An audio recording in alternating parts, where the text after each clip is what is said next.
just a slider. We've seen sliders before, but we've never really seen a laptop like this that has a display that's really more at home on an all-in-one. Something like this that can then be folded forward like this and be used as sort of a tabletop mode.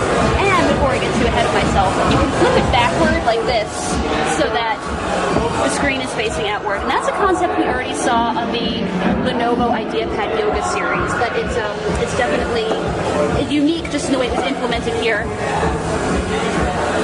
So I'm going to give you a little more on the design. This is a 15-inch screen here. It's full 1080p, and it does look pretty sharp. I'm not sure how obvious that is to our viewers at home, but all the text and all that looks sharp. It's the viewing angles are mostly good indoors. You can see we're standing near an open window here, so the viewing angles aren't completely infallible. They do suffer a bit with more light in the background, so just be careful of that.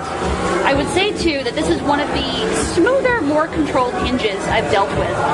It's a little awkward for me to handle it on camera just because I'm trying to maneuver it in a small space, but truly, this is a very smooth, controlled hinge. It doesn't feel too stiff, but it also does not feel breakable, which obviously is the quality you want in your slider computer. Like other slider computers, it does fall prey to one problem, which is that even though it's a big computer, remember this is a 15-inch machine, it weighs about 5.5 pounds.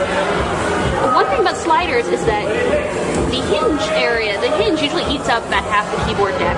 So even though it's a 15-inch machine, you've got a keyboard that's small enough that it seems like it belongs more on a smaller machine, like a 13-inch laptop. You can see if you look here, there's lots of keys that have had to be cut down and sort of squished together. Luckily, the typing feels alright. The keys have a nice soft finish to them, and the keyboard itself feels pretty sturdy. And it's also backlit, which is a nice addition. This is a $1,000 machine, by the way, so I should say that on a machine like this, you would want backlighting, you would want the 1080p screen. But so the typing experience is good. The only problem is, and we didn't notice this when it was demoed on stage, you only really notice it when you get hands-on. The touchpad's up here, crazily enough. It's not below the keyboard, it's above the keyboard.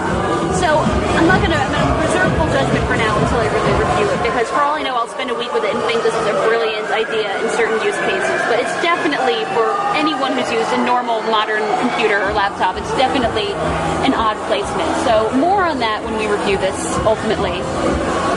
This is up for pre-order now for $1,000. It's available exclusively at Best Buy in the US, at least. So it's up for pre-order now, but it won't ship until May 17th. Hopefully at some point we'll be back with a full review, but for now, just here's a parting shot of this wild and crazy